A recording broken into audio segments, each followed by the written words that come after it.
an urgently hot frontline buffet with a surprise.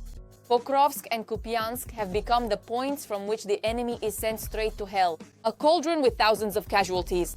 Putin's army is melting before our eyes. Instead of bold advances, Kremlin soldiers are facing the failures of the century. The Ukrainian armed forces are grinding down the enemy. A full-scale sweep is underway. The artillery that tears through Russia's might unleashes a barrage of fire, covering equipment and turning it to ash. Lightning-fast decisions by our troops are breaking the front.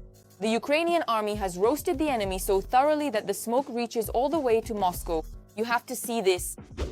The generals of the Russian Federation promised Kremlin leader Putin to capture Kupansk and Pokrovsk, but they still couldn't carry out the order. Putin gave the order to capture them completely by mid-October, well, actually by November. By the way, the deadline was supposed to be October 15th, but they missed it. Now, by mid-November, they have to capture Pokrovsk, Mirnohrad, and Kostiantynivka, or else, apparently, heads and epaulets will roll. Well, at the very least, that means the chief of the general staff and the Air Force general. President of Ukraine Volodymyr Zelensky announced a complete clearing of Kupansk in the Kharkiv region from the occupiers. There are about 600 Russians left in Kupansk, where the clearing is taking place. We will clear everything out. We know basically the dates have been set. They were at the headquarters sharing information like this about what we are going to do. The Ministry of Defense of the Russian Federation urgently prepared a response. Allegedly, the Russians are advancing in the city. The head of the Kyiv regime has completely lost touch with reality and, listening to Syrskyi's false reports, has no grasp of the operational situation on the ground at all.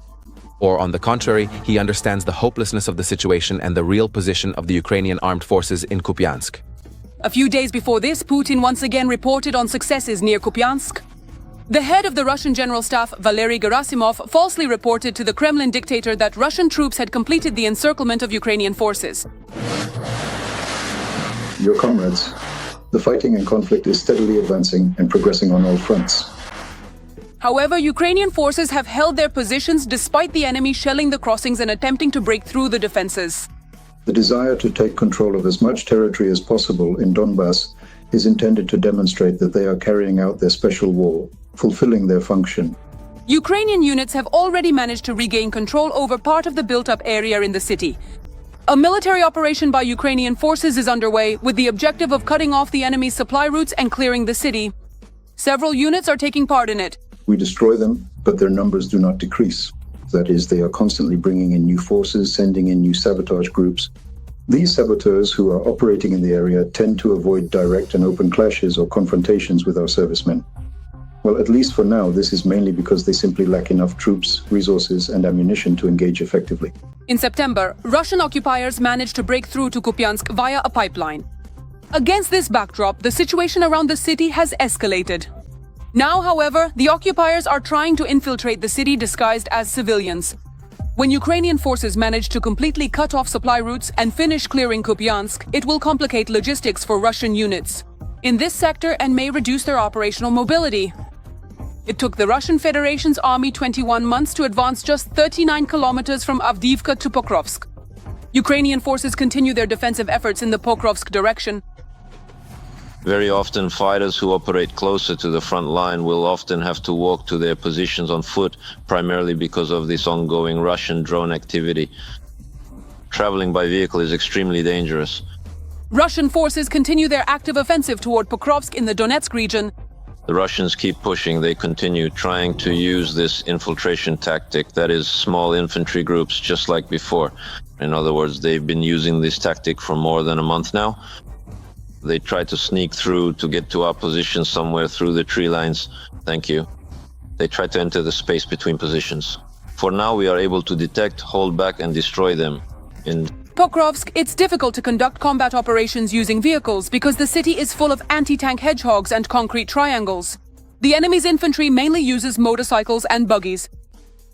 They practically have no opportunity to advance further into Kupansk. Certain measures have been taken there to prevent this from happening, and their numbers are not increasing but are gradually decreasing. Our groups have been sent there. These are not necessarily from the main intelligence directorate or the security service. In general, as reported by the media, the Russians have concentrated a 170,000-strong army on this section of the front. There is a clearing operation underway against those sabotage groups that broke through. They slipped into the city between our military positions. We need to understand that the front line on the map is just a line, but in the field, on the ground, it consists of military positions. And there is a certain distance between them. That's where saboteurs can sneak through. What complicates the defense of the city is that the occupiers from the Russian Federation entered Pokrovsk wearing civilian clothes. The Russians move through the city as if they are civilians, and then they start combat operations. The groups that the Russians use consist of 2 to 3 people, or sometimes, using the terrain, they can sneak through. The defense forces manage to replenish their supplies, reinforce their units, and stop the enemy's attempts to cut off the Pokrovsk-Mirnorod highway. Cheap Marines, assault troops, and those mechanized brigades I mentioned to you, that's the main thing. Today, they are the main barrier for the Russians on the Pokrovsk front. All these guys, they're all doing great. In recent days, the armed forces of the Russian Federation have had no successes in Pokrovsk. Altogether, there are 260 to 300 Russian servicemen in the city. 26 to 30% of all combat actions on the front are taking place in Pokrovsk. Moreover, the use of KABs accounts for 50% of all deployments. The deployment of cabs is focused on Pokrovsk, so you understand how tough it is for our guys. In Pokrovsk, as we told you, there are a couple hundred people, maybe from 260 to 300. The situation in the Kupansk and Pokrovsk directions remains dynamic. The fighting continues. The Russian army is suffering enormous losses in the Pokrovsk direction. Hundreds killed in just one day. And that's just in this area. Reports in local publications show a large number of dead occupiers in the buildings and tree lines. The Russians, in order to save their commanders, not their ranks, but maybe even their heads, will throw everything they have into the fight. They won't spare manpower or equipment. Russia has allocated a significant and substantial amount of manpower and resources to capture this city. They infiltrated, they were supposed to take some actions, just not to hold their positions and build up their forces. To hold their positions, they need something to fight with. What are they supposed to fight with if they have 10, maybe 20 Russians in that spot? Well, 30, maybe a bit more, and that's it. And that's only for a few hours. They blocked the possibility for such groups to enter Kupansk. They were already met with control. And those who remained are basically doomed where they are. If they want to save their lives, it would be better for them to surrender, because otherwise they will be destroyed. Disregarding the lives of their own soldiers simply in order to please Putin and to present any kind of advance, no matter how small or insignificant, as a supposed victory. A catastrophe for the Kremlin. A blackout is coming for Moscow. Madyar has given his final warning. As soon as tomorrow, the sky could awaken to a new wave of strikes. Drones are ready to hit where it hurts the most. The enemy is in panic. Their leadership is scrambling while our weapons operate without mercy or hesitation. What the Ukrainian forces have done is a real shock. A video you want to watch over and over again. The whining of the Russians is getting louder and louder. But will it drown out the roar of our drones' engines? We'll find out in just a moment. Ukrainian drones are striking the Russian energy system more and more frequently. On the night of November 5th, Ukrainian UAVs attacked energy infrastructure in the Vladimir and Oryol regions. In Vladimir, the strike hit a 750-kilowatt substation in the suburbs. Local residents claim that the city was attacked by missiles, not UAVs.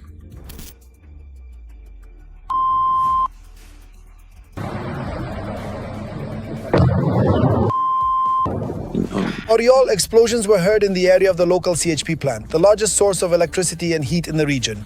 The attack was most likely a missile strike, since there are neither air defense sounds nor drone buzzing on the video.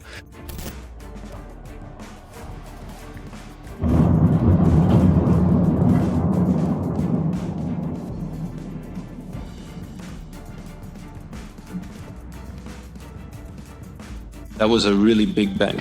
This is already the second attack on the Oryol CHP plant in the past week. On October 31st, it was hit by Neptune cruise missiles. At that time, the city was left without power. Also, on the last day of October, the Vladimir CHP plant was on fire.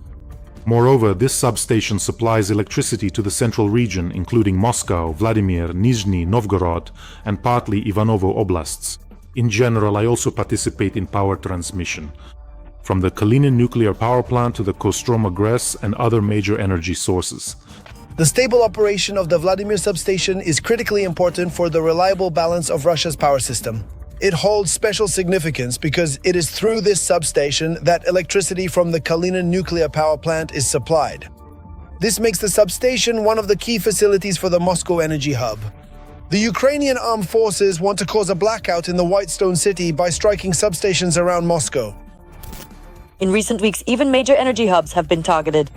Arzamovskaya 500 kilovolts on October 14th, Balashovskaya 500 kilovolts from October 16th to 25th, Vladimirskaya 750 kilovolts on October 17th through 31st and November 5th, Vishkaima 500 kilovolts on October 18th. Novobryanskaya 750 kilovolts on October 29th, Lipetskaya 500 kilovolts on November 2nd, Frolovskaya 500 kilovolts on November 3rd. According to industry analysts, the goal of the strikes is to deprive Moscow of the ability to receive maneuverable electricity from the Volga hydroelectric power stations. Before these strikes on substations, the head of Unmanned Systems Forces, Robert Brody, warned that it was time for Muscovites to prepare for blackouts. A blackout is nothing to be afraid of. The SBS birds, together with other components of Ukraine's defense forces' deep strike capabilities, promise you a rapid, albeit somewhat forced adaptation. But you'll manage. Matches, flashlights, candles. By the way, take this opportunity to use your favorite battery-powered garlands. We won't be informing you about every 750 kilowatts, 500 kilowatts and so on picked by the birds. Just go by the principle. Light means warmth. Bada boom, dark and cold. Well, your reconnaissance in the public channels is working flawlessly for now, as long as the internet is still up. The strikes were announced and the strikes happened. Even though the enemy knew exactly which of their infrastructure would be targeted, they still couldn't organize their response effectively. Because the warnings about upcoming blackouts came first, and only after that did the drones start flying. If such strikes continue in the short term, Moscow will be left without electricity. Plus, there are strikes on gas storage facilities and gas distribution stations. So the capital of the Russian Federation will be left not only without electricity, but also without heat. Every voice matters. Join our community, support independent journalism and help us bring you the truth from Ukraine. Become a member of Ukraine Today. Join us now.